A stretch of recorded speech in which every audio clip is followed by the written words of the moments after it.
Kalau suami kita belum salih, kalau dia masih belum mau melakukan amal salih, kalau dia masih keras kepala, kalau dia masih egois, lihat-lihat diri kita, jangan-jangan memang menurut Allah kita belum layak mendapatkan suami yang soleh, karena di hadapan Allah kita belum jadi istri yang solihah.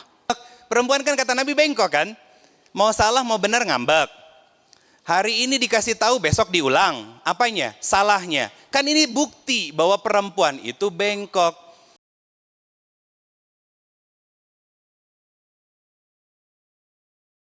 Doakan semoga beliau-beliau, para bunda yang duduk sebagai pengurus dari Majelis Taklim KBP, senantiasa dalam limpah curah rahmat, ampunan, hidayah, berkah, serta ridho dari Allah Subhanahu wa Ta'ala.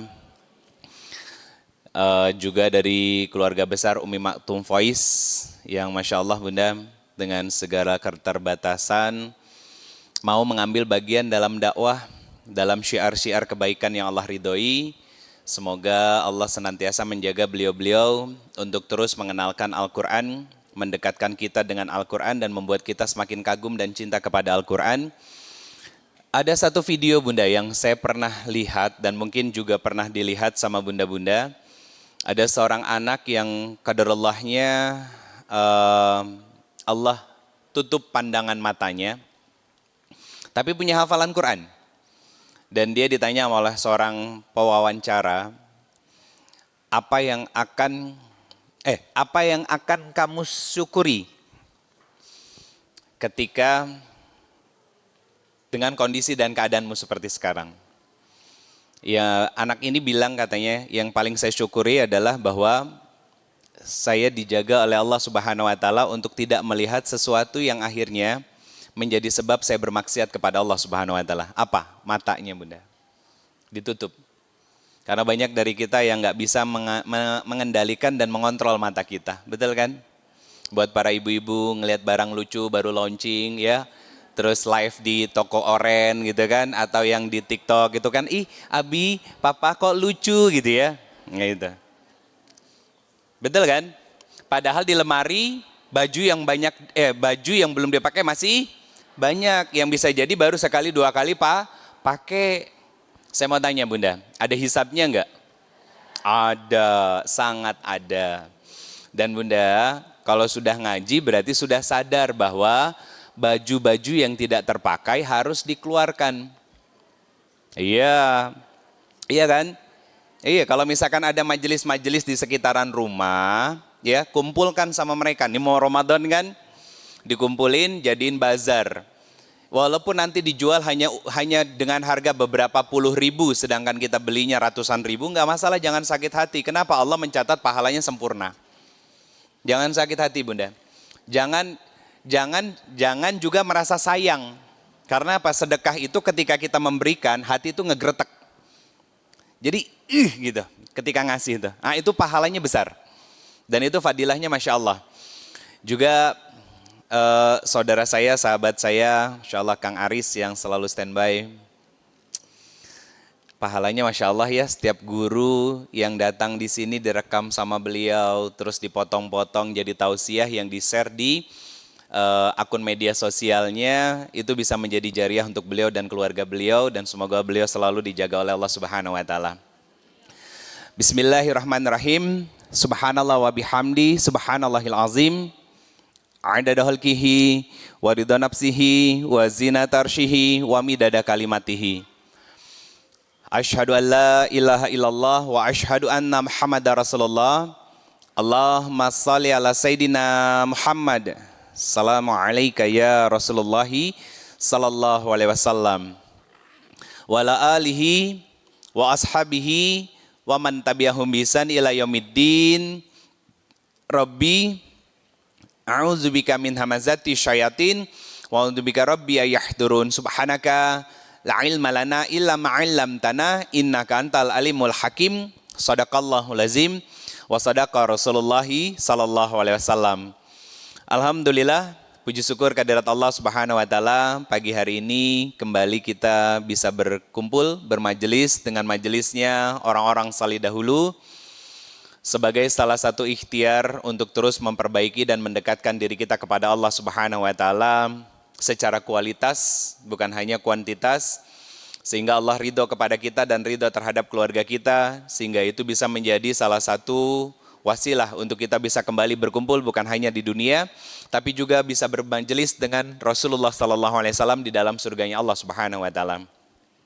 Salawat dan salam terlimpah curah kepada Rasulullah Muhammad sallallahu alaihi wasallam, sosok yang sangat luar biasa menginginkan keselamatan bagi kita semuanya.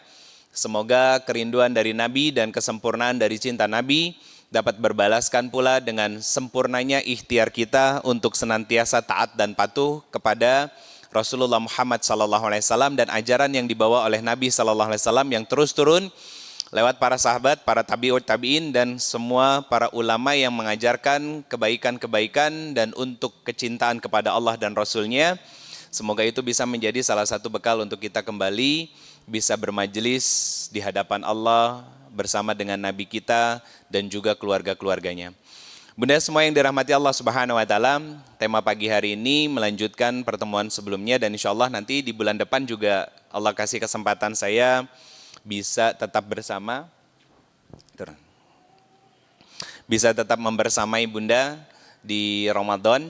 Semoga ini bisa menjadi kebaikan untuk kita semuanya juga. Tema kita pada kesempatan hari ini tentang kendala dan kendali. Kendala, masalah dan kehidupan kita dan kendali Allah dalam mengatur kehidupan kita. Bunda semua yang dirahmati Allah Subhanahu wa taala, kenapa sih Ustadz ngomongin tentang ujian-ujian terus? Karena kita sering lupa sama ngaji yang sebelumnya. Iya kan? Coba Bunda, kan kita ngaji, Ustadz tentang dan Ustazah ngomongin tentang sabar, ikhlas dan syukur. Ketika berhadapan sama suami, bisa sabar? Sering lupa. Kadang-kadang, iya. Makanya ilmu tazkiyatun nafs itu adalah ilmu yang mengontrol jiwa kita, mengontrol diri kita. Sehingga kita bisa mengeluarkan outputnya. Jadi gini, apa yang masuk, apa yang keluar. Itu harus seirama Bunda. Kalau yang masuknya air yang bersih dan jernih, maka yang keluar juga air yang bersih dan jernih. Kalau yang masuknya kotor, pasti yang keluarnya juga akan kotor. Kalau sesuatu yang masuknya baik, pasti yang keluarnya juga akan baik. Kenapa? Sekarang sikap kita, perilaku kita, ucapan kita dalam menjalani kehidupan saat diuji sama Allah sering buruk. Kejawab nanti sama apa yang mau saya sampaikan. Ya. Kenapa? Karena yang masuk sebagai makanan-makanan untuk ruhnya kita itu bukan makanan yang bergizi. Tapi makanan-makanan seadanya yang akhirnya bikin tubuh kita jadi sakit. Ruh kita juga sakit, nggak bahagia. Akhirnya apa outputnya? Perilakunya, sikapnya, ucapannya juga buruk. Salah satu gambaran dari buruknya ucapan, sikap, dan perilaku kita adalah enggan untuk tunduk patuh pada kendali Allah. Betul nggak? Sederhananya gini Bunda. Suami mengecewakan, respon pertama kali kita marah. Betul nggak? Betul nggak? Ayo, jujur.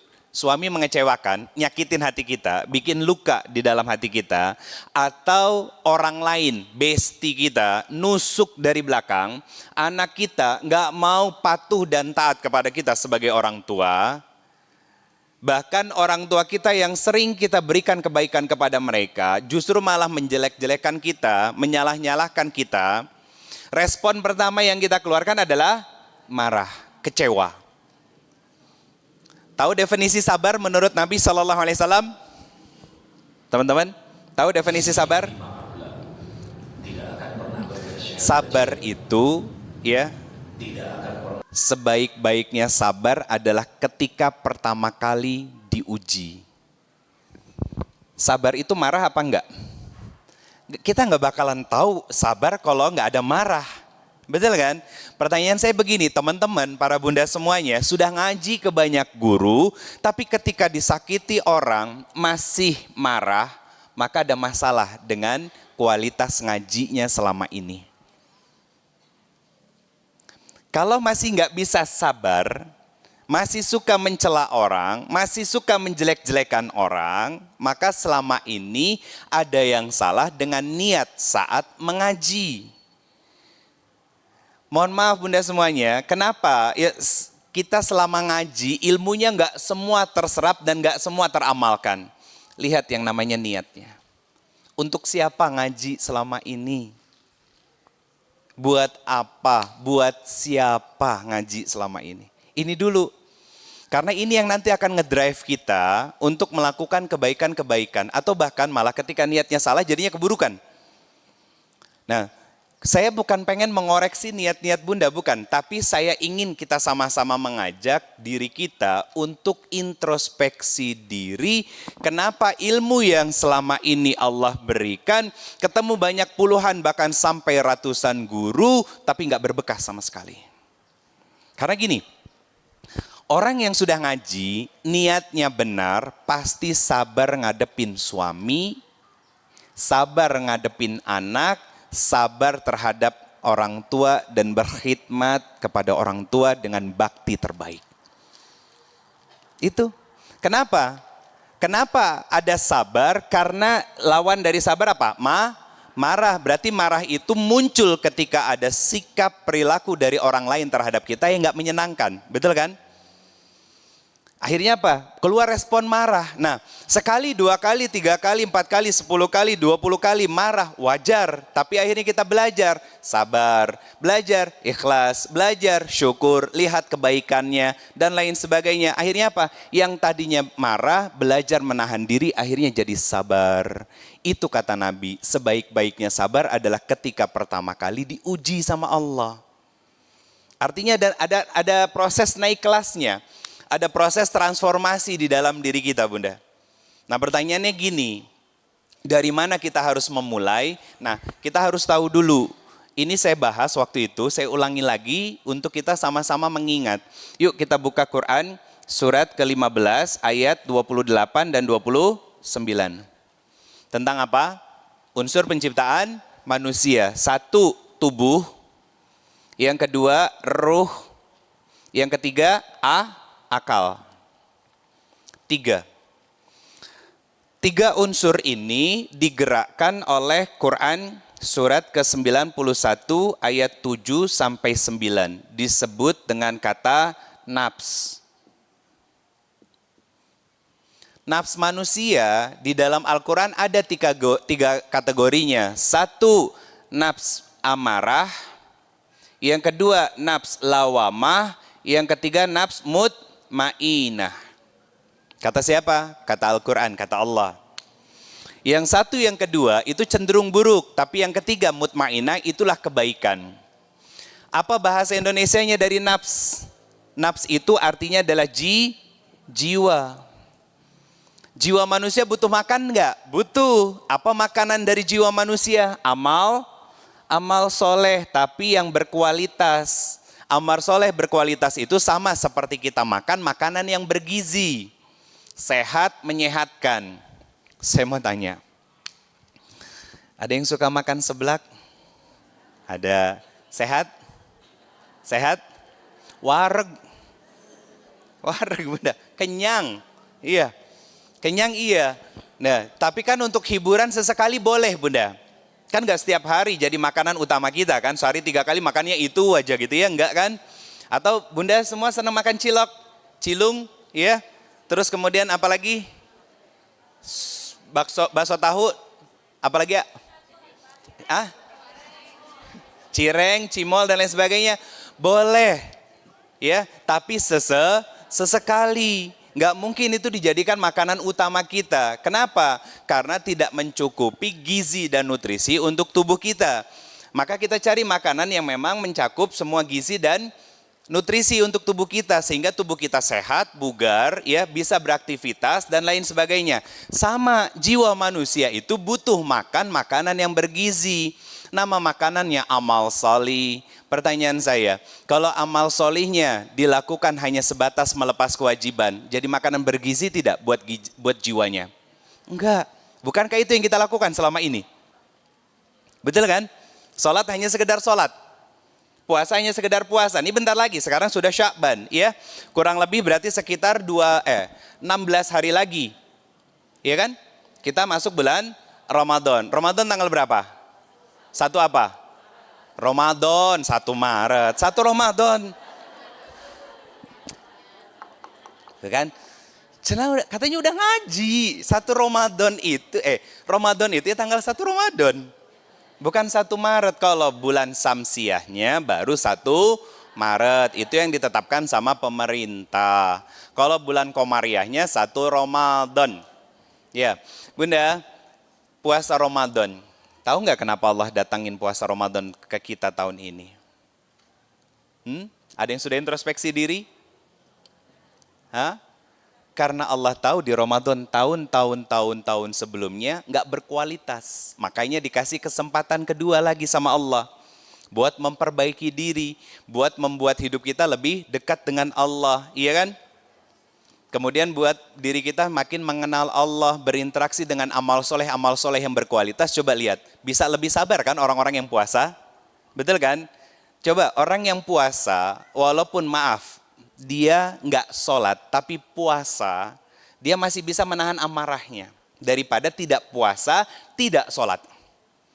Tapi kita puasa, kita sholat harusnya bisa lebih sabar.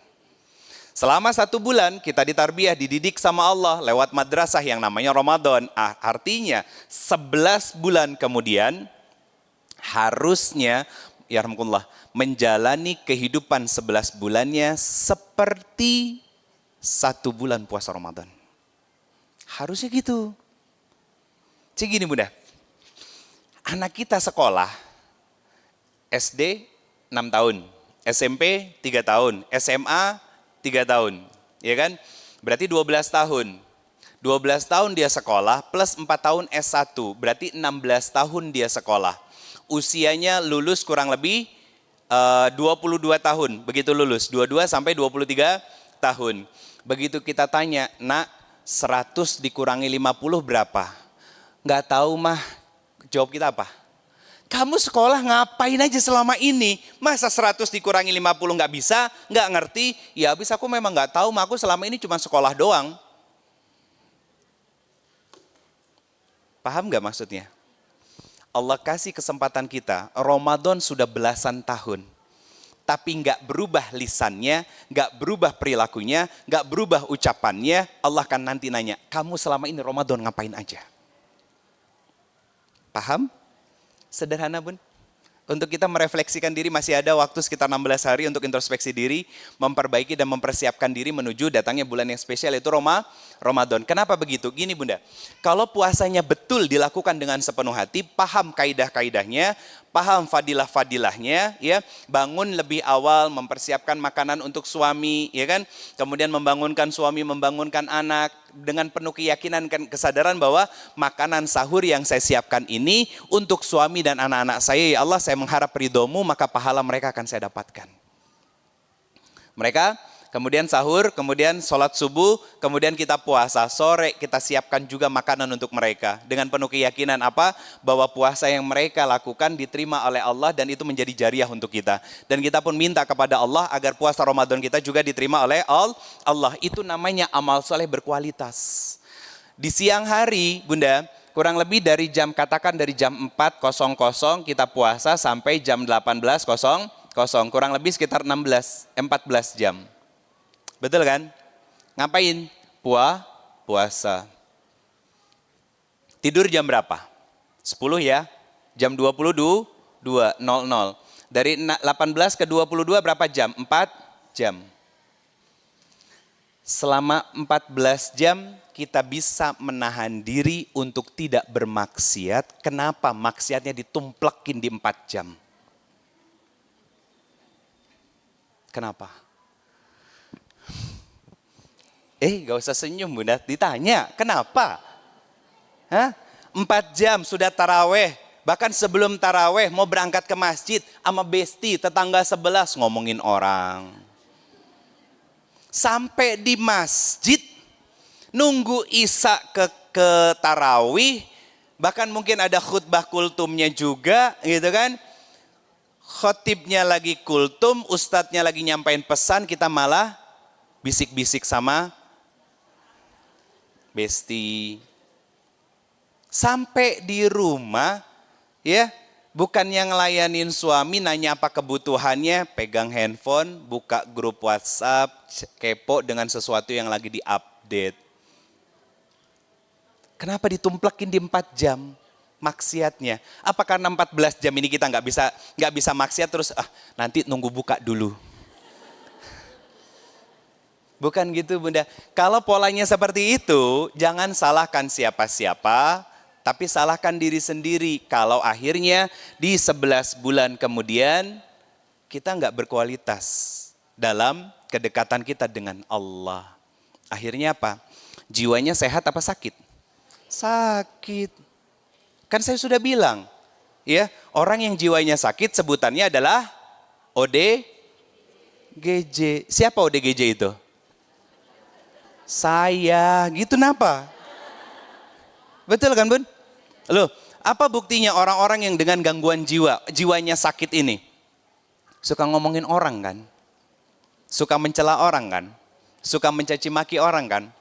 Lupa bersyukur dengan kebaikan suami kan? Ya, selalu mengungkit kesalahan-kesalahan suami sekian tahun yang lalu kan? Itu orang-orang yang sakit jiwanya Bunda. Coba, Bunda, orang-orang yang datangin ke dua tempat ini deh. Rumah sakit sama rumah sakit jiwa. Kenapa? Orang-orang yang sakit itu bukan hanya karena mereka betul-betul sakit. Tapi karena pola hidupnya yang membuat dia sakit karena tersakiti jiwanya. Orang yang sering terluka, ya, dibebankan dengan emosi yang luar biasa oleh suaminya yang bermasalah juga. Keras kepala, egois, ya. Ditumpuk sama dia di dalam hatinya, Bunda, selama bertahun-tahun coba, nggak mungkin kalau nggak vertigo. Apalagi kalau dia overthinking orangnya, mikirnya kemana-mana ya, itu pasti muncul, vertigonya muncul, puncaknya apa? Pecah pembuluh darah, ya kan? Kemudian apalagi? Rata-rata perempuan, benar nggak sih? Saya pengen cross check nih Bunda. Perempuan itu kalau lagi mood swing, lagi bad mood, pengennya ngemil. Betul? Saya mau tanya, yang dicemil itu makanan yang sehat apa nggak sehat? Ya, karena jiwanya sedang sakit, akhirnya melakukan hal yang buruk buat tubuh dia dan dia tidak berpikir tentang dampaknya dan itu dilakukan berhari-hari, berminggu-minggu, berbulan-bulan, bertahun-tahun. Akhirnya apa? Kolesterolnya tinggi, betul kan? Betul enggak? Itu dari sini Bunda. Dari sini, dari jiwa. Bunda punten. Nabi SAW itu pernah sakit enggak? Pernah. Tapi secara catatan sejarah hanya beberapa kali saja. Di antaranya Nabi demam ketika menjelang meninggal dan Nabi sakit ketika diracun lewat makanan. Salah satunya di antaranya itu. Selebihnya Nabi sehat. Kenapa? Jiwanya sehat. Kenapa jiwanya sehat? Dekat dengan Allah. Berarti apa yang dimakan oleh jiwa Nabi, yang dirasakan oleh jiwanya Nabi, itu adalah amal soleh yang berkualitas. Artinya ini jadi pelajaran buat kita bahwa obat paling nyaman untuk menghilangkan stres, meredakan kegalauan, ya, membuka sumbatan kepenatan di dalam jiwa kita adalah membangun kedekatan dengan Allah lebih berkualitas. Itu obatnya. Gak ada obat yang lain Bunda, beneran. Iya, saya bukan melarang Bunda untuk ke dokter, datang ke psikolog. Saya tidak melarang, silakan. Kalau ada duit, monggo. Silakan. Kalau nggak punya duit, gimana? Kan gitu pertanyaannya. Maka perbaiki hubungan kita dengan Allah. Dalam beberapa statement yang saya sampaikan di sini, yang menjadi sebab kebahagiaan kita bukan pasangan kita, bukan orang tua kita, bukan anak-anak kita, bukan bestie kita. Mereka cuma wasilah dari kebahagiaan atau bahkan malah hanya kesenangan yang didatangkan. Yang membahagiakan kita adalah Allah saat dekat dengan Allah. Kenapa? Bahagia itu identik dengan tenang. Bunda habis sholat, tenang. Bunda sedekah, tenang. Bunda berzikir, tenang. Bunda tilawah Quran, tenang, nyaman hatinya. Akhirnya siap menjalani kehidupan. Itu kebahagiaan. Suami lagi bermasalah, tahu dan ingat wasiat dari para ustadz dan guru-guru kita bahwa dekati Allah, curhatnya sama Allah. Bunda ngambil wudhu, sholat 2 rakaat, baru takbir sudah nangis. Sujud baru mau disampaikan dan diletakkan kening di atas sejadah, sudah pecah tangisnya. Belum berdoa, belum. Itu kebahagiaan Bunda. Selesai sholat, yang tadinya pikirannya stres karena suami bermasalah, akhirnya apa? Tenang dan siap menghadapi suami pulang ke rumah, sumber masalahnya. Anak juga begitu. Makanya Bunda, rumus-rumus dalam Al-Quran itu clue-nya itu opsi-opsinya sudah Allah kasih. Nah tinggal kita mengkajinya lebih dalam. Bunda datang ke sini dan pergi ke majelis yang lain, ketemu banyak guru yang lain, kan punya ada banyak catatan. Nah sekarang yang dicatat itu diamalkan atau tidak? Itu saya mau ngasih kabar dari Nabi SAW, bahwa nanti ada 3 golongan, mereka muslim semua tapi jumlahnya paling banyak di dalam nerakanya Allah Subhanahu wa taala. Salah satunya adalah orang yang ngaji, orang yang dakwah, orang yang menyampaikan dakwah dan orang yang duduk di majelis dakwah. Ketika ditanya sama Allah Subhanahu wa taala, untuk siapa kamu ngaji? Untuk siapa kamu berdakwah? Untuk siapa kamu menyampaikan kebaikan? Kata kita apa? Untukmu ya Allah, karena aku mengharapkan keriduanmu. Apa kata Allah yang maha tahu? Kazab, kamu dusta, kamu bohong. Kamu duduk di majelis-majelis ilmu karena ustazahnya cantik, ustadznya lucu. Ustadznya ganteng, ustazahnya lucu dan lain sebagainya. Bukan karena untuk ilmuku dan bukan untuk mengharapkan ridhoku. Kamu menyelenggarakan dakwah. Karena apa? Ngundang ustadz ini jamaahnya pasti rame. Kalau rame kencelengnya besar. Dan kamu menganggap itu sukses. Kamu berdakwah karena pengen popularitas. Majelismu dikenal, validasi dan lain sebagainya. Itu kata Allah, kazab, kamu dusta. Kamu berniat bukan untukku, tapi mencari yang lainnya. Apa yang Allah lakukan? Allah panggil malaikatnya, diseret, dimasukkan ke dalam nerakanya Allah Subhanahu wa taala. Coba Bunda. Makanya gini Bunda. Ngaji itu berbanding lurus dengan perbaikan dan kebaikan. Makanya di antara doa yang salah satunya sering saya sebutkan ketika kita doa bersama, ya Allah istiqomahkan saya dalam perbaikan dan kebaikan. Itu kalau ngaji. Dan ngajinya benar. Niatnya benar lillahi ta'ala. Ada proses dan ada progres yang kita lakukan Bunda. Yang tadinya masih susah buat taat sama suami, pelan-pelan memahami bahwa ya Allah, laki-laki yang ada di hadapan saya ini adalah laki-laki yang saya pilih. Yang dulu saya jatuh cinta kepada dia, sekarang cinta itu mulai terkorosi, ya kan, sudah mulai terkikis karena keburukan-keburukan yang muncul dari dia sebagai seorang suamiku. Maka ya Allah, tutupi mata saya dengan keburukan-keburukannya dia hanya untuk melihat kebaikan-kebaikan yang ada, sehingga cinta itu terus menggelora antara aku dengan dirinya. Itu kalau udah ngaji, yang ngomong begitu bukan perasaan Bunda, iman. Kenapa? Ini laki-laki yang jadi suami kita adalah jodoh terbaik dari Allah, betul kan? Yang milih siapa? Saya, kan gitu.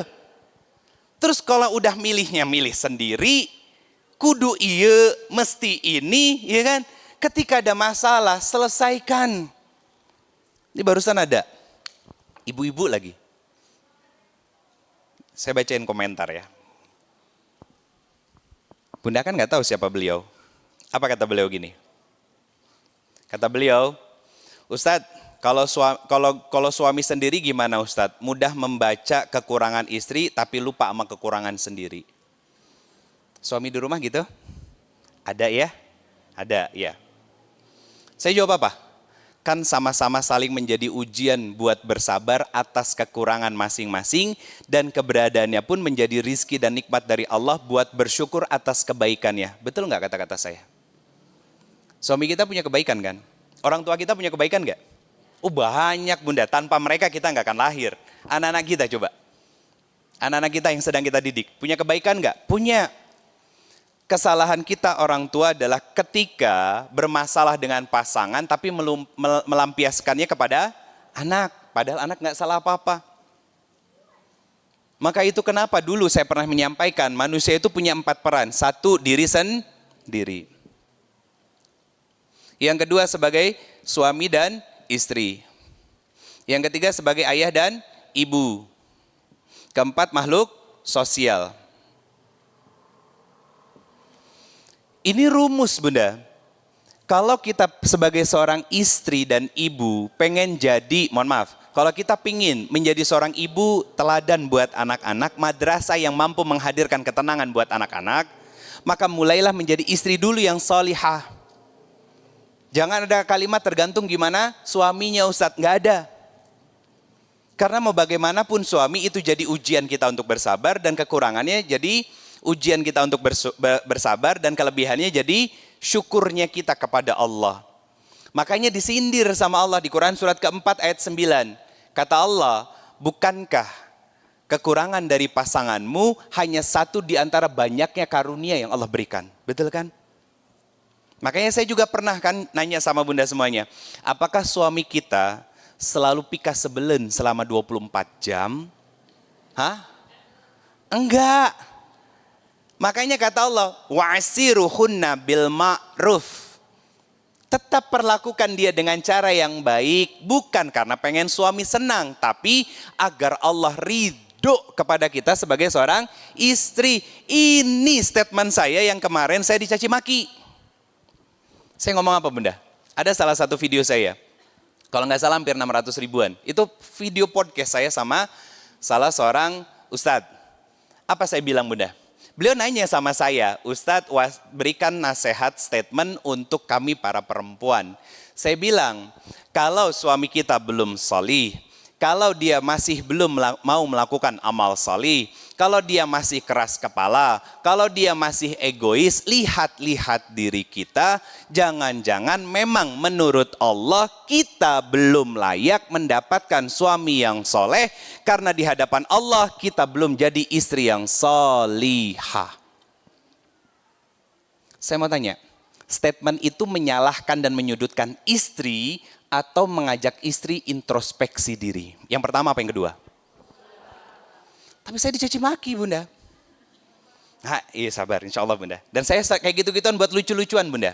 Ada yang statement begini, ada yang kirim komen begini Bunda. Ini video adalah laki-laki yang tidak mampu memuliakan istrinya. Lah istri saya kemana-mana saya bawa.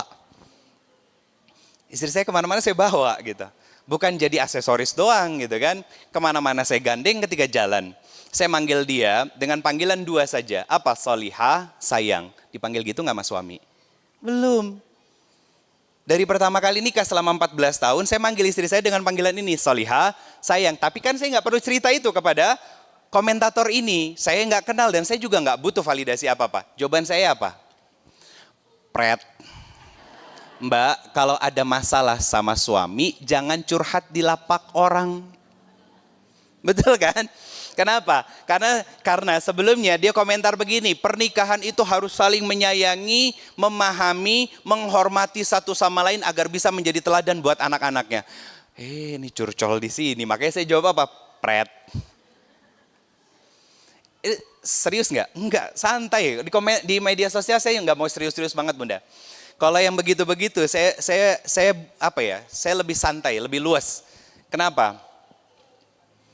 Karena saya tahu orang-orang yang mendenial apa yang Allah sampaikan adalah orang-orang yang sering mendenial apa yang Allah perintahkan. Contoh gini, kenapa dia menolak untuk taat sama suami? Padahal jelas orang yang taat suami balasannya surga. Akhirnya apa? Bagaimana proses menolaknya dia? Bagaimana dan tergantung gimana suaminya Ustadz. Itu kan proses menolak. Betul kan? Nah pertanyaannya gini, kenapa itu terjadi? Kenapa kita sering menolak kebaikan dari Allah? Coba contoh gini, diuji sakit hati. Pengennya ngebales, pengennya ikut mencaci maki, pengennya menyalahkan orang lain. Iya? Bahkan suami hal sepele aja itu jadi sesuatu yang besar buat kita sebagai seorang istri? Jawabannya sederhana, karena kita nggak ada kontrol terhadap jiwa kita. Kenapa? Karena amal solehnya selama ini hanya sebatas melepas kewajiban saja. Makanan yang dimakan sama jiwa kita selama ini bukan makanan yang bergizi, Bunda. Sholat, iya sholat. Puasa, iya puasa. Bahkan gini, Bunda, yang 5 waktu sehari nggak ngerubah kita sama sekali, jangankan yang 5 waktu saja, ya. Mohon maaf, statementnya gini. Jangankan yang hanya datang 1 tahun sekali, yang 5 waktu dalam sehari aja kita nggak bisa merubahnya. Nggak ada perubahan dalam diri kita. Iya kan? Jadi contoh gini, kita berharap puasa Ramadan jadi orang yang takwa. Salat 5 waktu. Salat 5 waktu. Apa dampaknya? Quran surat kedua, Al-Baqarah ayat 2 dan ketiga. Apa kata Allah? Zalikal kitabul la raiba fihi hudalil muttaqin. Al-Quran akan membuat kita menjadi hamba yang bertakwa. Ciri-cirinya, allazina yu'minuna bil ghaib wa yuqimuna shalah. Maka orang yang bertakwa pasti menjaga salatnya. Sudah dikasih kesempatan 5 kali dalam sehari, nggak ngerubah kita jadi lebih baik lagi, maka jangan berekspektasi apapun Ramadan bisa menjadikan kita hamba yang bertakwa. Gak akan, Bunda. Dan itu terjadi kan? Selama bertahun-tahun selama ini kan? Iya kan? Coba Bunda, ciri orang yang bertakwa apa? Menjalankan apa yang Allah perintahkan. Oke, taat sama suami, perintah Allah, betul? Tapi ketika suami menjadi ujian, masih bisa taat nggak? Jangan insya Allah. Masih bisa apa enggak? Susah ya? Iya. Betul kan? Nah itu di situ, Bunda. Nah di situ baru keluarin kisah Asia. Bukan malah statement saya yang tadi. Itu ada yang nanya, Ustadz bagaimana dengan Asia? Lucu perempuan itu, Bunda. Kenapa saya bilang lucu? Ya. Ketika dia salah, dikuat-kuatin agar bisa belajar seperti Asia yang akan mendapatkan balasan surga. Jawabannya apa? Ustadz, saya kan cuma manusia biasa. Enggak pakai prat ke Bunda. Iya, ngebela dirinya kan begitu. Ketika dikuat-kuatin, ada Allah yang akan nolong kita, dekati Allah yang akan memberikan solusi semuanya dan lain sebagainya. Jawabannya apa? Ustadz, saya kan cuma manusia biasa. Lah emang Siti Asiyah itu bukan manusia biasa. Masih napak, Bunda. Beliau pakai pakaian, beliau masih makan, beliau masih minum, ya. Beliau menjadi seorang istri. Itu kenapa ada sejarah di dalam Al-Quran biar kita bisa belajar seperti mereka, orang-orang yang Allah ridhoi dan mendapatkan surga, dan belajar dari mereka orang-orang yang Allah murkai agar tidak terjadi dengan diri kita. Sehingga Allah jauhkan kita dari nerakanya Allah Subhanahu wa taala. Jadi Al-Quran itu tuh bukan dongeng, Bunda. Dan saya berusaha untuk ketika menyampaikan ayat, saya sederhanakan. Biar kita bisa sama-sama paham. Contoh gini, Quran surat ke-16 Bunda, surat An-Nahl, ayatnya 97. Nanti balik lagi ke sini. Quran surat ke-16, ayat 97, surat An-Nahl. Apa? Saya bacakan terjemahannya dengan sederhana saja. Apa kata Allah? Barang siapa melakukan kebajikan, baik laki-laki ataupun perempuan sedangkan dia beriman. Nah, jadi bukan hanya sekedar mengerjakan amal soleh, Bunda. Tapi dikerjakan amal solehnya itu atas dasar keyakinan bahwa saat saya sholat Allah melihat. Saat saya puasa Allah menatap. Saat saya bersedekah maka Allah akan membalas. Saat saya tilawah Quran maka Allah akan hadirkan solusinya. Walaupun saat membaca Al-Quran kita tidak paham dengan bahasa Arabnya. Saat kita berpuasa banyak orang yang berbuat zolim sama kita. Saat sedekah harta kita pun gak banyak maka hanya memberikan seadanya. Dan saat sholat kita tidak bisa melihat Allah tapi Allah menatap kita. Itu iman. Apa yang Allah akan berikan?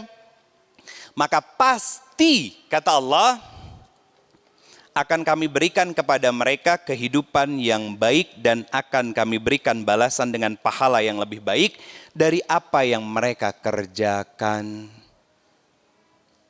Jadi Bunda, kita bisa sabar itu ada usaha. Usaha yang pertama mendekat sama Allah. Usaha yang kedua ya melihat ke dalam diri kita. Bukan berarti kita nggak boleh marah ya Bunda ya. Kenapa melihat ke dalam diri kita? Diraba hati kita, kita ini kecewanya kenapa? Diraba kenapa kita marah? Diraba kenapa kita sakit hati? Agar nanti kita mulai, nah itu prosesnya gini Bunda. Prosesnya itu dimulai dari understanding atau memahami. Yang kemudian akhirnya acceptance atau menerima. Dipahami dulu emosi dalam diri kita itu apa? Kecewakah? Sakit hatikah?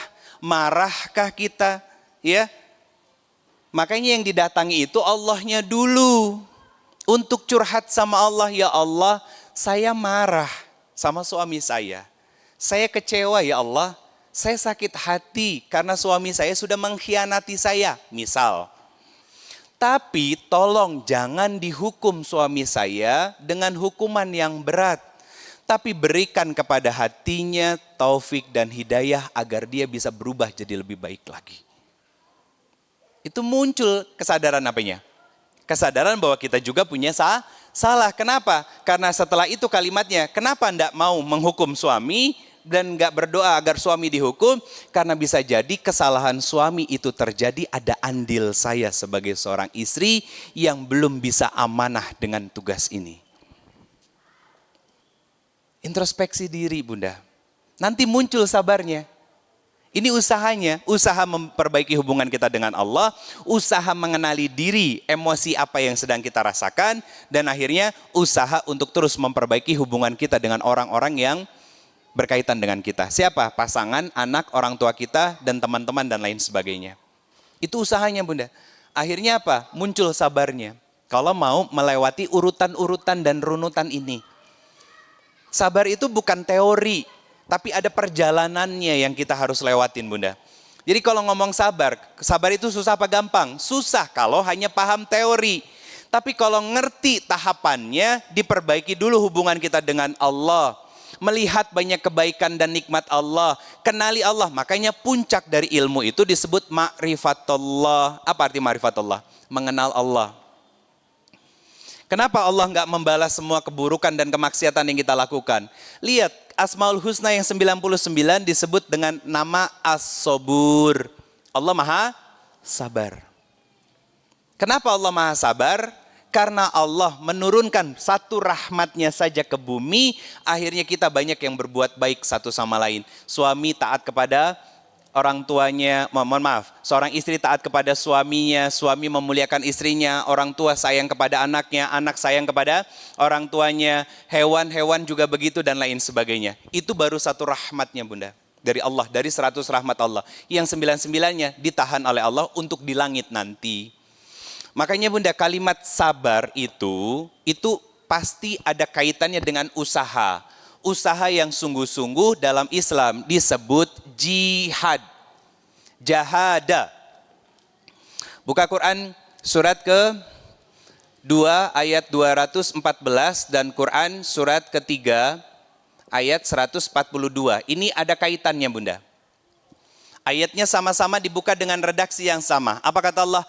Am hasibtum an tadkhulul jannah. Hambaku, kamu pengen hidup bahagia di dunia dan mendapatkan surga nanti di akhirat. Kata Allah, enggak gratis.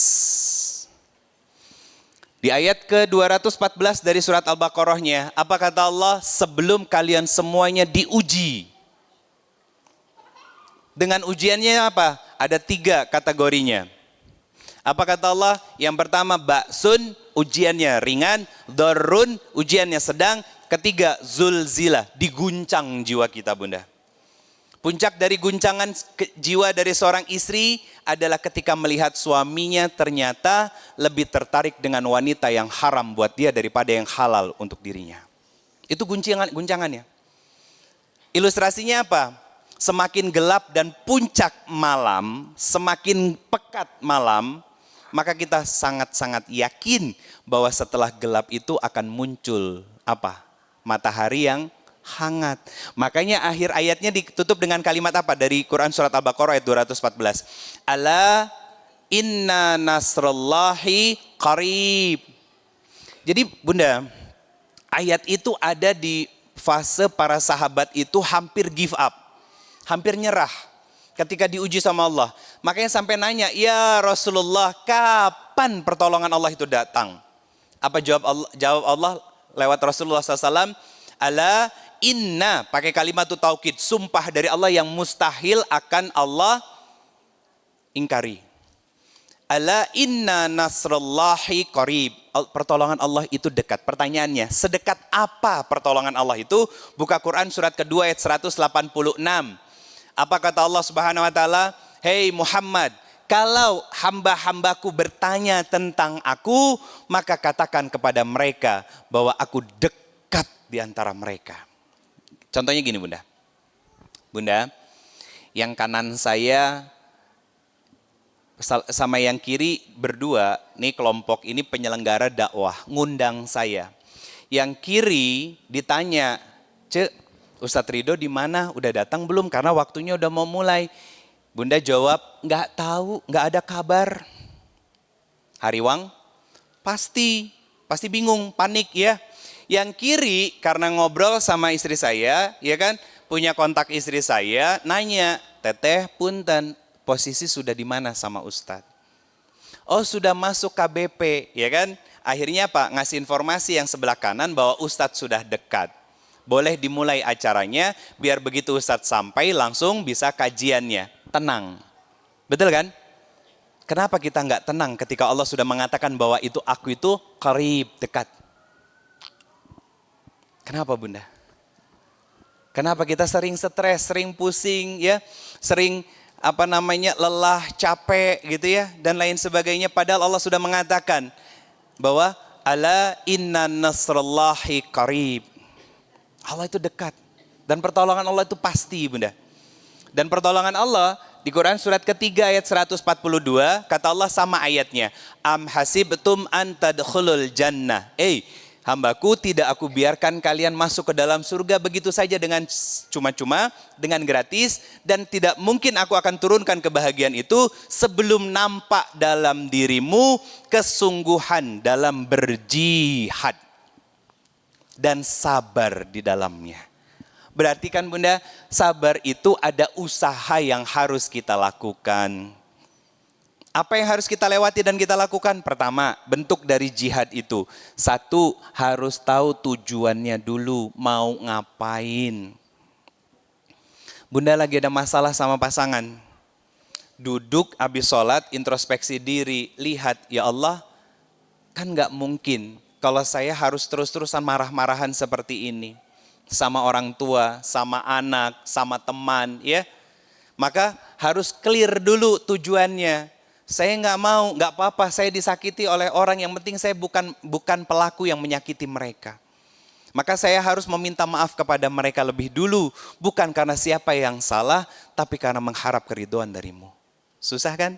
Itu jihad namanya, melawan sesuatu yang mustahil dilakukan oleh kebanyakan orang. Makanya balasannya surga, minimal diberikan ke surganya dulu di dunia. Apa? Hati yang lapang dan bahagia. Bunda pernah ngelihat nggak orang yang mungkin suami kita berulang kali ditipu sama orang, tetap baik gitu. Papa teh gimana? Minta sama dia pertanggungjawaban. Jawabnya apa? Nggak usah, nggak apa-apa. Memang belum rezekinya kita. Nanti insya Allah diganti lagi sama Allah. Tuh Bunda, orang-orang yang begitu bukan gak punya prinsip. Dia sudah merasakan ketenangan dan kenyamanan dan keyakinan bahwa Allah gak mungkin zolim sama dia. Itu jihad itu, makanya muncul sabarnya. Bunda maaf. Kenapa ketika proses melahirkan Bunda bisa sabar?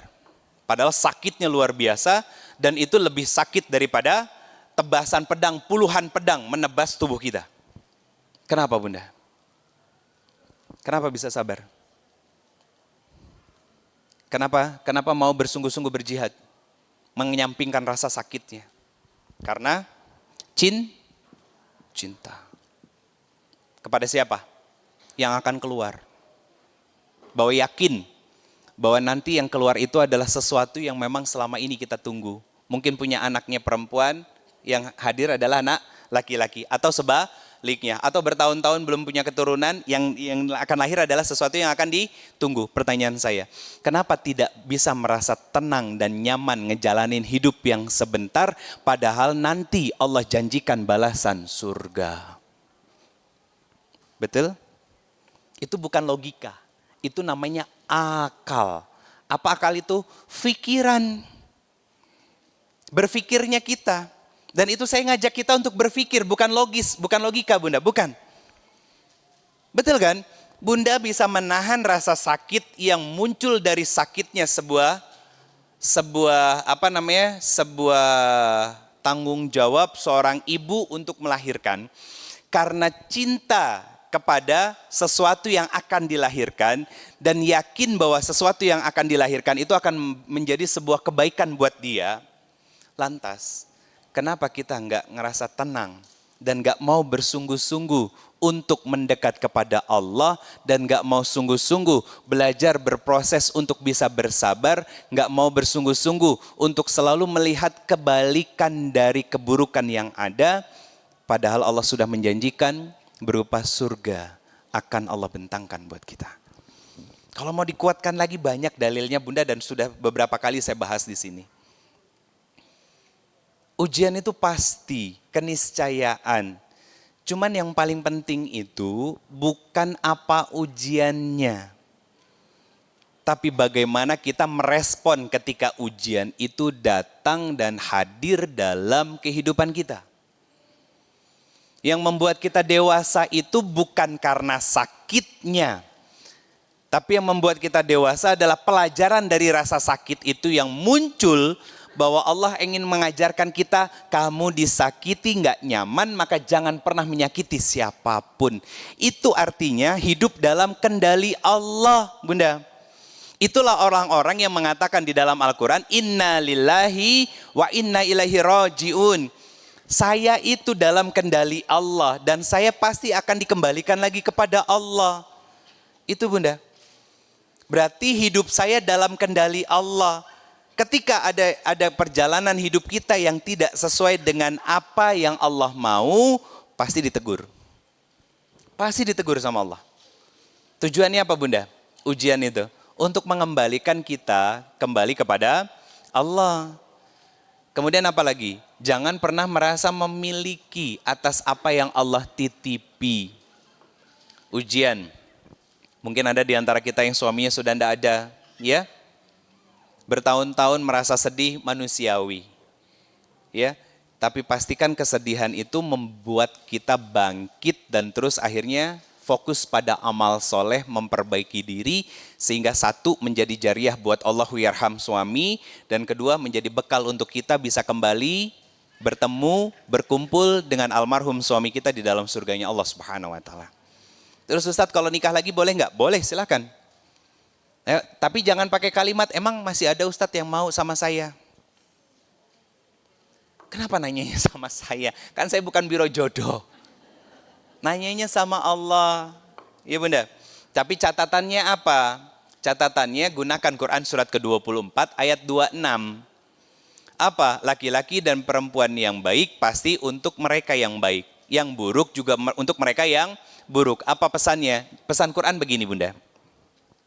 Kalaulah Allah ternyata takdirkan kita menjadi seorang single setelah double. Satu, alasannya karena bercerai. Kedua, karena alasannya cerai meninggal. Ya, kan bahasa KUA cerai meninggal.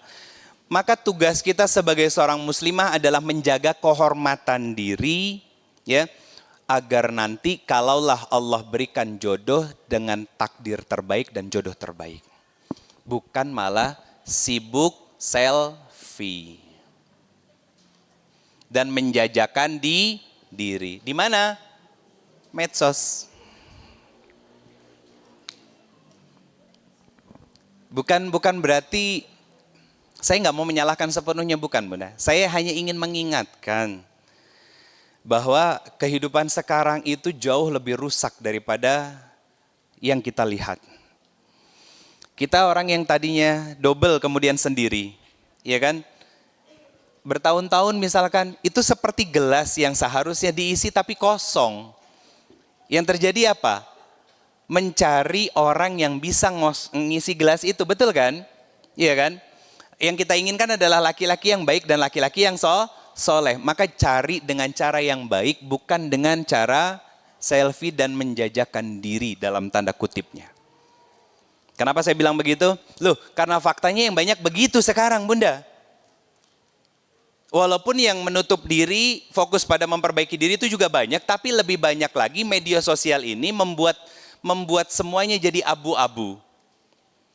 Media sosialnya nggak digembok, dibuka secara umum. Isinya apa? Foto selfie semuanya. Ada quotes-quotesnya. Tulisannya bagus. Masya Allah, tabarakallah. Tulisan quotes di fotonya apa? Maafkan aku yang dulu ya mantan. Karena tanpa hadirnya kamu, mungkin aku nggak bisa sesabar ini sekarang. Itu kan seperti pick me girl. Tahu? Yang update pasti tahu. Tahu pick me girl? Cowok, ini aku loh, aku sendiri, aku kuat loh, aku hebat loh, aku sudah melewati banyak jalan yang berduri dan luka yang sudah saya lewati, dan aku layak menjadi seorang istri yang baik buat kamu. Tanpa sadar, itu kayak gitu. Itu namanya psikologi komunikasi. Itu masalah, Bunda. Makanya saya bilang dalam tanda kutip menjajakan diri tanpa sadar. Kenapa? Karena dia masih butuh yang namanya validasi. Kenapa begitu? Karena dia sebelumnya nggak bahagia dengan suaminya. Akhirnya dia butuh validasi banyak orang. Akhirnya apa? Masya Allah, tabarakallah kak, yang kuat ya kak, semangat, cayo, pret. Gitu. Padahal yang ngomong begitu juga bermasalah hidupnya itu kan gitu. Dia sedang menguatkan orang biar dia hidupnya juga kuat gitu ya. Nggak begitu. Itulah barisan-barisan para sakit hati. Bunda semua yang dirahmati Allah Subhanahu wa taala, yang ingin saya sampaikan itu nanti saya detailkan rinci ini, baru saya ambil 3 kesimpulan tentang sesuatu yang bisa Bunda lakukan saat Bunda menghadapi ujian. Sebentar, saya ambil catatannya dulu.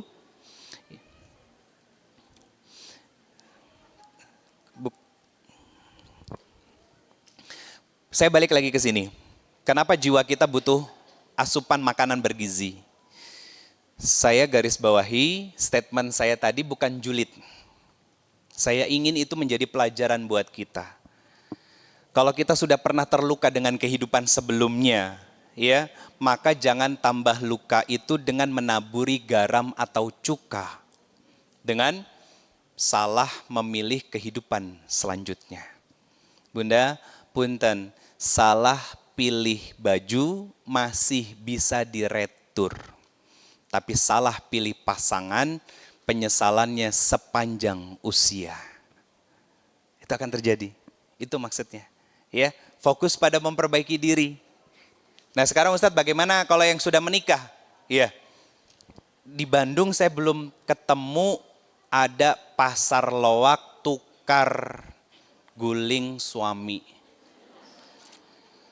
Belum ketemu. Iya. Tukar tambah suami itu belum ada. Iya, berarti kan nggak boleh ya? Nggak boleh. Apa yang harus dilakuin? Perbaiki dirinya. Bukan suami kita yang belum salih. Ustadz kok ngebelain suami gitu kan? Suami di samping-samping pada ngerasa bangga dan bahagia, bukan. Karena saya hanya ingin menguatkan para wanita bahwa kalian tuh istimewa di hadapan Allah. Saking istimewanya wanita tuh begini Bunda. Ada hadis ya yang disampaikan oleh Nabi SAW. Kenapa seorang wanita itu harus berbuat, bersikap dan berucap yang baik kepada suaminya? Karena bidadari-bidadari surga ngejulitin kita saat kita nyakitin suami kita. Apa kata mereka? Jangan sakiti laki-laki yang akan menjadi suami kami. Karena kamu tidak berhak untuk menyakiti mereka. Jadi kita dijulitin Bunda. Nah maka kita bayar kalimat-kalimat itu dengan statement yang disampaikan oleh Ummu Salamah ketika bertanya kepada Rasulullah Sallallahu Alaihi Wasallam. Apa pertanyaannya? Ya Rasulullah, mana yang lebih utama, wanita surga atau wanita dunia? Nabi mengatakan bahwa yang terbaik dan utama adalah wanita dunia asalkan dia salihah. Salihah itu berarti kan ada ikhtiar kita untuk mendekatkan diri kepada Allah. Bunda ngaji mengilmui diri, tujuannya untuk apa? Mendekatkan diri kita dengan Allah. Sehingga saat kita dekat dengan Allah, lapang hati kita. Penuh pemaafan, penuh kesadaran, kesabaran dalam menjalani kehidupan dan melihat keburukan suami dengan kelapangan. Saya bukan sedang membela para suami karena saya seorang suami, bukan. Tapi saya ingin menguatkan para wanita bahwa kalian tuh istimewa. Saking istimewanya seorang ibu yang disakiti oleh anaknya, bergetar arsy-Nya Allah. Saking istimewanya seorang wanita, sampai Nabi memuliakannya 3 kali. Ibumu, ibumu, ibumu. Saking istimewanya seorang wanita, Allah mengatakan wahnan ala wahnin wa fisaluhu. Ibumu yang sudah mengandung dengan susah payah dan sakit yang bertambah-tambah. Bunda, Allah kalau sudah memuliakan kita sebagai seorang wanita, jangan pernah merasa rendah dan jangan pernah merasa lemah. Itu kenapa dalam Al-Quran disebutkan tentang wanita-wanita yang sangat luar biasa. Dari lisan Nabi disebutkan 4 wanita sebaik-baiknya wanita di dalam surganya Allah Subhanahu wa Ta'ala. Walaupun ada warning dari Nabi bahwa nerakanya Allah pun banyak ditempati dan dihuni oleh wanita. Tapi Nabi menguatkan kita. Apa penguatan dari Nabi? Bahwa 4 seutamanya wanita adalah seutamanya penghuni surga adalah 4 wanita terbaik. Siapa? Khadijah, Maryam, Asia, Fatimah.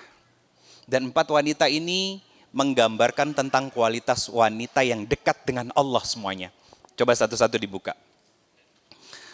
Kenapa seorang Fatimah radhiyallahu anha itu disebut sebagai wanita terbaik di dalam surganya Allah Subhanahu wa Ta'ala?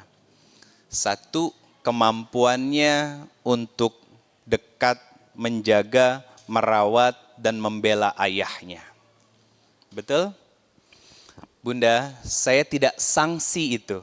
Suami dicaci maki bagaimanapun sama orang lain, bundalah yang pasang badan dan menguatkan suami. Iya?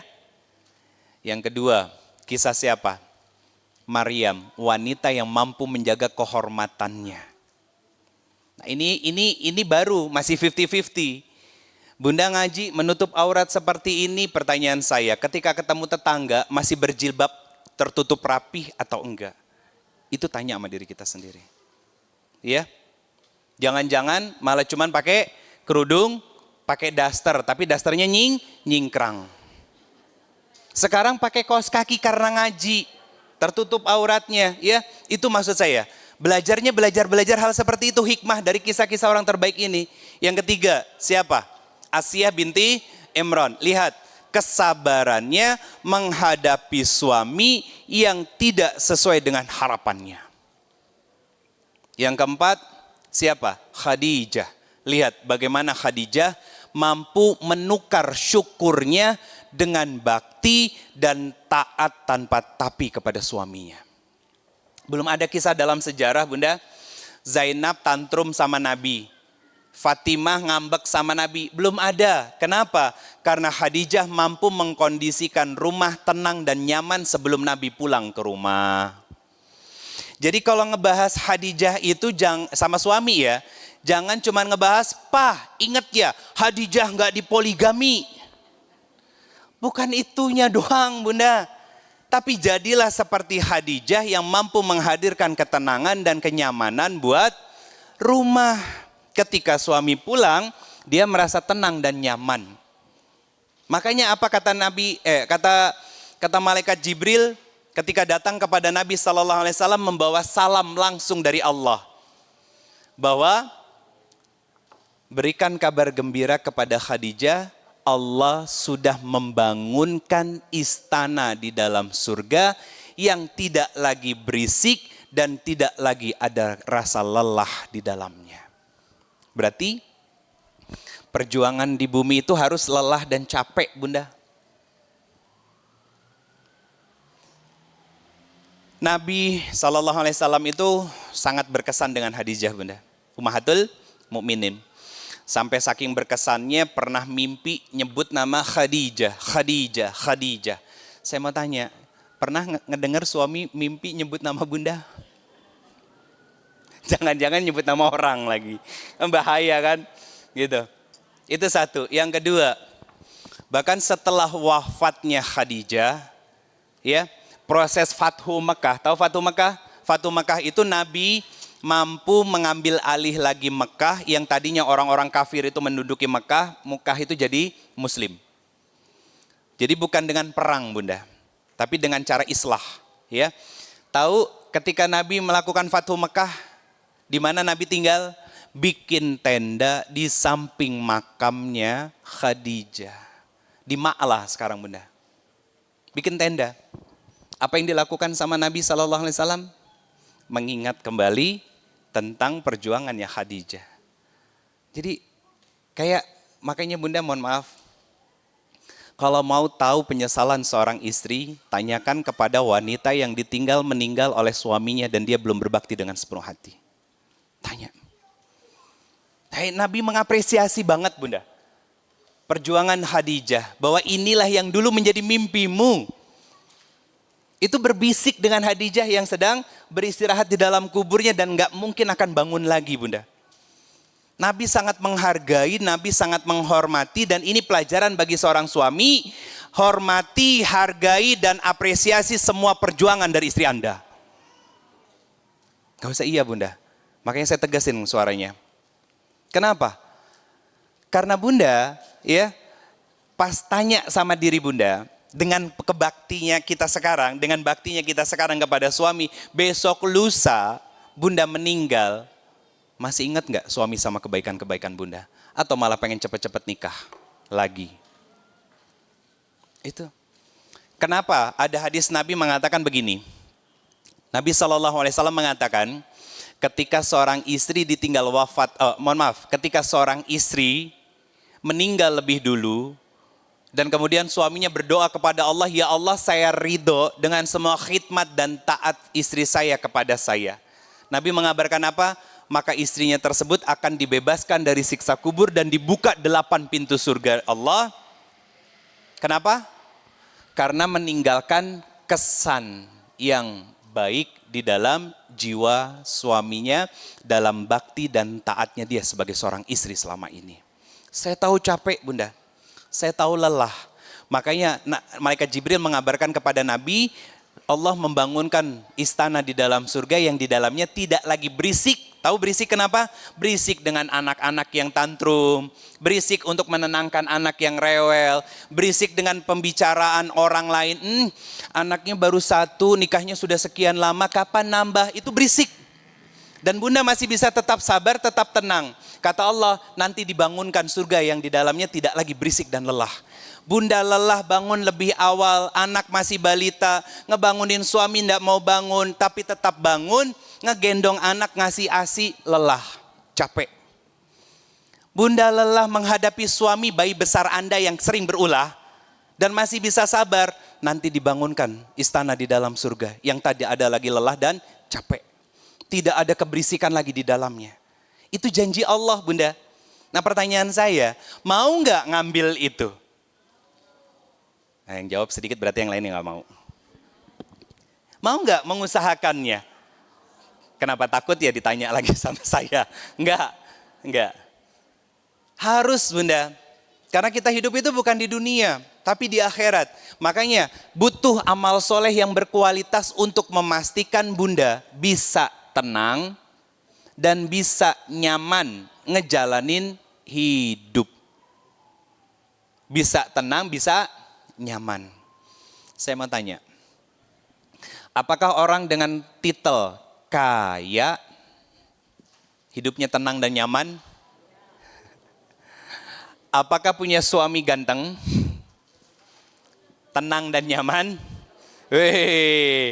Yang ada panik, Bunda. Kenapa? Banyak mata yang melihat, mata wanita-wanita melihat suami kita. Saya mau tanya, dan apakah punya suami yang ganteng ini juga bisa menjamin dia hidupnya tenang dan nyaman? Enggak, buktinya apa? Banyak istri yang suaminya ganteng, hidupnya kaya, selingkuh. Begitu juga sebaliknya. Apakah seorang suami punya istri cantik itu tenang dan nyaman? Enggak. Nah, buktinya apa? Banyak yang suami punya istri sudah cantik, taat sama dia, tapi masih selingkuh. Berarti harus ada yang diperbaiki. Pertanyaannya, di mana yang diperbaiki? Satu, amal soleh harus berkualitas. Sehingga ini bisa menjadi makanan bergizi untuk jiwa kita. Kalau jiwanya sudah diberikan asupan makanan bergizi, berarti jiwanya sehat, Bunda. Jiwanya bahagia. Akhirnya apa? Akalnya dia mampu berpikir kebaikan-kebaikan. Melihat kebaikan-kebaikan dari orang-orang yang menyakiti dia. Bukan melihat keburukannya. Akhirnya apa? Karena dia senang melihat kebaikan-kebaikan dari orang walaupun orang itu sudah menyakiti dia, apa yang terjadi? Tindakannya, perbuatannya, sikapnya, ucapannya pasti baik. Itu rumusnya, siklusnya. Itu yang saya katakan tadi, apa yang masuk bersih, yang keluar bersih. Yang masuknya kotor, pasti yang keluar kotor. Tapi kalau amal solehnya seperti yang kita lakukan selama ini, maka kualitasnya seperti kita sekarang, Bunda. Amal solehnya nggak bergizi, atau kadang bergizi, kadang enggak, gitu kan? Lihat, bukankah selama ini naik turun akhirnya emosi kita? Betul kan? Kadang taat sama suami ketika suaminya baik. Kapan? Awal bulan. Ya, gitu. Apalagi kalau suami bilang, "Mah, udah aku isiin Shopee Pay." Masya Allah, makasih sayang, gitu. Geli saya. Ayo Bunda, jangan karena itu. Tapi karena Allah menjanjikan surga. Allah menjanjikan membangunkan istana di dalamnya yang tidak ada lagi capek, tidak lagi lelah, tidak lagi ada keberisikan di dalamnya. Akhirnya apa? Fokus kita pada amal soleh berkualitas. Kalau amal solehnya nggak berkualitas, makanannya nggak bergizi, maka jiwanya sakit. Kalau jiwanya sakit, pasti pikirannya juga sakit. Mikirnya pasti negatif mulu, overthinking mulu, gelisah mulu. Saya mau tanya Bunda, osok baperan tuh? Suka baperan nggak? Suka. Saya mau, enggak, soleha banget ya Masya Allah. Agak dipertanyakan soalnya kalau nggak baperan. Nggak, masalahnya seorang Aisyah aja baperan Bunda. Saya mau tanya Bunda, tapi baperannya nggak sering Aisyah itu, ada kontrol dalam dirinya. Bukan karena istri Nabi, tapi karena dia tahu bagaimana harus bersikap sebagai seorang istri. Padahal maaf, usianya dibandingin bunda-bunda semuanya, masih muda Aisyah itu. Kalau mau ngambil usia-usia bunda ini, itu usia antara Zainab dengan siapa? Istri Nabi yang pertama kali dinikahi oleh Nabi setelah Khadijah meninggal? Ayo. Tuh, kedengaran. Namanya Saudah. Betul. Usia bunda itu kan usia antara Zainab dengan antara usia Saudah. Ini matang mereka semuanya Bunda. Secara sikap, secara perilaku, apa yang diucapkan. Kalau salah sesekali wajar. Nah kalau kita salahnya berkali-kali, nggak wajar makanya. Berarti ada yang salah dengan siklus ini. Apa? Berarti makanan yang dimakan oleh jiwa kita bukan amal soleh yang berkualitas. Akhirnya apa? Pikirannya negatif, suuzon mulu sama suami. Di telepon nggak diangkat, di WhatsApp udah centang 2 biru, kelihatan online, suuzon. Sampai di rumah kerung. Suaminya kalau sabar, bagus. Karena cirinya begini Bunda. Makin sayang seorang suami, makin sabar dia sama kita. Makin sayang seorang istri sama suaminya, makin cerewet dia. Berarti Bunda kalau nggak cerewet sama suami, berarti nggak sayang sama suami. Karena apa? Istri saya itu cerewet banget sama saya Bunda. Dan saya amati Aisyah cerewet sama Rasulullah. Protektif sama Rasulullah, iya. Dan orang-orang terbaik wanita-wanita salihah itu akan protektif kepada suaminya karena cintanya kepada suami. Bukan karena cinta buta, bukan karena bucin, bukan. Tapi karena takut Allah marah kepada suaminya kalau suaminya bermaksiat. Itu maksudnya. Sama, kenapa seorang suami itu kalau sayang dan betul-betul cinta dan sayang sama istrinya, lapang hatinya dengan kesabaran, karena dia tahu bahwa istrinya itu bengkok, iya kan? Kok mukanya pada serius ketika saya bilang bengkok? Iya kan, bengkok. Perempuan kan kata Nabi bengkok kan? Mau salah mau benar ngambek. Hari ini dikasih tahu, besok diulang. Apanya? Salahnya. Kan ini bukti bahwa perempuan itu bengkok. Salah satu bukti yang paling puncaknya apa? Setahun sekali minta maaf habis Idul Fitri. Betul ya Pak ya? Jam 6:30 minta maaf, jam 7 balik ke setelan pabrik. Iya kan? Ambek-ambekan lagi. Anaknya tidur bukan ngebantuin di dapur misalkan, langsung teriak lagi. Padahal baru aja setengah jam saling minta maaf. Itu bengkoknya perempuan. Apa definisi bengkok lain dari perempuan? Kurang iman, kurang akal. Paham maksudnya? Makanya saya nyebut wanita itu adalah manusia setengah akal. Kenapa? Karena kekuatan perempuan bukan pada logikanya, tapi pada perasaannya yang ketika dia dekat dengan Allah, perasaan itu menjadi limpahan dan curahan kasih sayang. Itu maksudnya. Makanya ada seorang ibu yang mampu menahan rasa sakit yang luar biasa ketika mau melahirkan anak. Karena apa? Sayang dan cinta kepada yang di dalamnya dan punya keyakinan bahwa dia akan melihat buah hati yang selama ini sudah dinanti-nanti dan ditunggu-tunggu. 9 bulan gak ketemu bunda. Ngobrolnya cuma lewat bahasa hati atau kadang diusap. Soleh, sayang, tenang-tenang ya nak ya. Ketika lagi sungsang ada cerita ya. Ada cerita di USG anaknya sungsang. Kemudian apa? Suruh pulang ke rumah, kata dokter nanti ketika melahirkan, ketika datang HPL-nya, itu nanti disesar. Ibu ini setiap hari sebada sholat, pagi malam ngusapin anaknya. Sayang, kembali ke tempat semula, biar mamah mudah melahirkan kamu. Kamu juga gak susah ketika lahir. Jangan jadi sakit ya nak ya, tapi jadi anak yang solih, yang sehat, yang mampu menjadi kebahagiaan dan kebanggaan buat keluarga. Lahir, begitu HPL dan lahir di USG sebelum mau lahir, normal.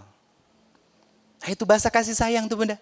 Dan itu hanya seorang ibu yang mampu melakukan itu. Ayah bisa ketika dia dekat dengan Allah. Tapi dalam dialognya iman kepada anak-anaknya. Contohnya siapa? Nabi Yakub alaihissalam dengan anak-anaknya. Dalilnya Quran surat kedua ayat 133. Apa kata Allah? Ma ta'buduna mim ba'di. Anak-anakku, kalau abah meninggal. Kata Nabi Yakub kepada 12 anak-anaknya. Kalau abah meninggal, besok lusa, siapa yang kamu sembah? Siapa yang kamu sembah? Apa jawab mereka anak-anaknya Nabi Yakub? Yang kami sembah adalah Tuhanmu, Tuhan leluhur kami, yaitu Tuhan dari Ishak, Ismail, dan Ibrahim alaihissalam. Siapa? Allah subhanahu wa ta'ala. Artinya ayah punya tugas besar, bukan hanya melimpah curahkan kasih sayang, tapi memastikan anak itu ada pada koridor yang benar dan baik, beriman kepada Allah. Ini bunda, korelasinya. Jadi apa yang harus diperbaiki? Kualitas ibadah dan amal soleh. Kenapa? Nah nanti akan melahirkan 3 sikap ini bunda. Kalau bunda dekat dengan Allah, ya hubungan bunda dengan Allah itu baik, maka nanti akan punya 3 sikap ini. Apa? Yang pertama, kesadaran. Kesadaran untuk apa? Kesadaran untuk mengenali emosi di dalam diri. Itu yang pertama dulu. Itu dulu. Kesadaran untuk mengenali emosi dalam diri. Sadari dulu bunda bahwa kita marah. Sadari dulu kalau kita kecewa. Sadari dulu bahwa kita sedang sakit hati. Sadari dulu bahwa bunda sedang terluka. Sadari dulu. Pertanyaannya, kapan kita melakukan hal itu? Bagus-bagusnya seba'da salat. Bunda duduk, introspeksi, muhasabah diri, simpan handphonenya, fokus pada Allah. Kalau terbiasa zikir pakai tasbih, pegang tasbihnya. Kalau terbiasa zikir pakai counter zikir, pegang counter zikirnya. Kalau terbiasa zikir pakai jari, dan pastikan tetap berzikir dengan jari-jarinya kita. Iya, gak usah pakai bid'ah-bid'ahan. Dah. Karena semuanya hanya wasilah saja. Yang paling penting adalah hati kita yang selalu terikat kepada Allah. Akhirnya apa? Sadari, ya Allah, saya sedang terluka dan sakit hati. Lalu setelah menyadari emosi dalam diri kita, sadari bahwa luka itu datang dan terjadi karena izin Allah. Kalau sesuatu sudah terjadi, Bunda, Allah pasti punya tujuan. Nah, yang harus dicari itu apa tujuan dari Allah menghadirkan rasa sakit hati di dalam diri kita, kecewa di dalam diri kita, luka di dalam diri kita. Satu, Allah minta kita agar jangan pernah berekspektasi kepada manusia siapapun karena mereka punya kekurangan. Itu satu. Yang kedua, ya, Allah ngajarin kita, tadi sudah saya sebutkan, tentang apa? Tentang luka yang kamu rasakan, kamu gak nyaman, maka jangan pernah melukai, menzolimi, dan menyakiti siapapun, termasuk pasanganmu, orang tuamu, dan juga anak-anakmu. Itu pesan dari langit, Bunda. Akhirnya terbuka, ya, terbuka, kita makin sadar bahwa oh ternyata semua yang Allah lakukan itu baik. Makanya Nabi SAW mengatakan dengan kalimat ajaba. Apa ajaba itu? Ajaib. Ajaib itu kan berarti tidak semua orang bisa melakukan. Berarti orang yang bisa melakukan itu adalah orang yang istimewa. Kenapa orang itu menjadi istimewa? Kata Nabi SAW, ketika diuji dan diberi musibah serta masalah, mereka bersabar. Ketika diberikan karunia dan nikmat oleh Allah, mereka bisa bersyukur. Apa definisi syukur? Kalau digambarkan seperti Khadijah tadi bersyukur dengan menjadi istri yang sangat luar biasa, arti dari syukur adalah merubah nikmat, mengkonversi segala nikmat yang Allah berikan menjadi amal soleh. Itu yang dilakukan sama Khadijah, Bunda. Beliau merasa beruntung, punya suami yang sangat luar biasa. Makanya itu tergambar dari apa yang beliau sampaikan ketika ditanya sama bestinya yang lain. Kalau bahasa kitanya begini, sis, kamu beruntung ya dapat suami yang ganteng, gagah, kemudian amanah, ya, solehnya luar biasa dan lain sebagainya. Apa jawab Khadijah? Saya tidak merasakan kebahagiaan dan saya tidak merasa beruntung. Yang saya pikirkan adalah bukan karena saya ingin dibahagiakan oleh suami saya. Yang saya ikhtiarkan adalah saya ingin terus membahagiakan suami saya. Dan memastikan suami saya selalu bahagia saat bersama dengan saya. Capek kan, Bunda? Harus begitu tuh. Jadi gak peduli suami itu nyenengin atau enggak. Ya, framing dari visinya Khadijah adalah menjadi istri sepenuh hati buat suaminya. Membahagiakan suaminya, berkhidmat dengan sepenuh jiwa kepada suaminya. Itu kata siapa? Khadijah. Berarti itu bisa nggak dilakukan sama kita sebagai seorang istri? Sangat bisa. Kalau bisa kita lakukan, apa yang kita dapat? Surga yang di dalamnya dibangunkan istana untuk kita yang tidak ada lagi lelah, tidak lagi capek, dan gak akan ada lagi berisik di dalamnya. Susah ya, Bun? Susah. Karena kita harus melawan diri kita. Kenapa harus melawan diri kita? Karena di dalam diri kita ada jin yang namanya qarin. Pernah dengar? Pernah dengar jin qarin? Nah, setiap orang yang lahir itu punya qarin di dalam dirinya. Makanya mohon maaf, kalau ada orang yang kesurupan ngaku-ngakunya si fulan atau si fulanah, itu korinnya. Itu si korinnya. Karena ruh itu ketika sudah keluar dari tubuh, selesai, gak ada urusan lagi sama manusia di bumi. Mengaku si fulan, mengaku pangeran anu, mengaku ulama anu, ya, itu sudah tidak ada. Karena sudah selesai semua urusannya dan ruh-ruh itu berada di dalam alam barzakh. Yang masih bergentayangan itu adalah korin-korinnya beliau. Dan korin itu kafir. Satu-satunya korin yang muslim adalah korin dari Nabi SAW. Dan itu bukti mukjizat dari Nabi SAW. Ya. Nah, korin itulah yang merekam segala kebaikan yang pernah kita lakukan. Dan segala keburukan yang kita lakukan dan pernah kita alami. Makanya akhirnya Bunda, kenapa ada sekarang suami yang punten dia selingkuh? Karena dia pernah terluka saat kecil dan korinnya merekam memori itu. Akhirnya membisikkan kepada si laki-laki itu, lihat, istri kamu terlalu lelah dan capek dengan urusan rumahnya sampai mengabaikan kamu. Lihat di luaran sana masih banyak wanita-wanita yang selalu memuji kamu, mengapresiasi kamu. Bahkan ketika kamu perintahkan dia untuk melakukan apa, dia mau melakukannya, tidak seperti istrimu yang di rumah. Itu setan. Yuwaswisu fi sudurinas. Maka yang dibisikkan apa? Sudur. Sudur itu relung jiwa. Tempat dari jiwa itu bersemayam atau nafs itu berada. Tempatnya disebut dengan kolbu. Makanya kalau kolbunya baik, pasti semua anggota tubuhnya baik. Berarti kenapa kolbunya baik? Kolbunya sehat karena makanannya bergizi. Tapi kalau kolbunya sakit, lihat, sikap, ucapan, perilakunya pasti buruk. Itu sederhananya Bunda. Jadi sadari dulu, emosi yang kita rasakan ini apa? Luka, kecewa, sakit hati, rasakan dulu Bunda. Belajar untuk merasakan emosi sendiri, biar tidak salah meluapkan emosi nantinya. Kapan melakukan itu? Setelah sholat, saat merefleksikan diri dan introspeksi diri. Yang kedua, setelah kita menyadari tentang emosi di dalam diri dan mengenal Allah bahwa semua luka yang terjadi itu dengan izin Allah, kasih jeda dulu Bunda. Untuk apa? Untuk kita menenangkan diri kita. Kasih jeda.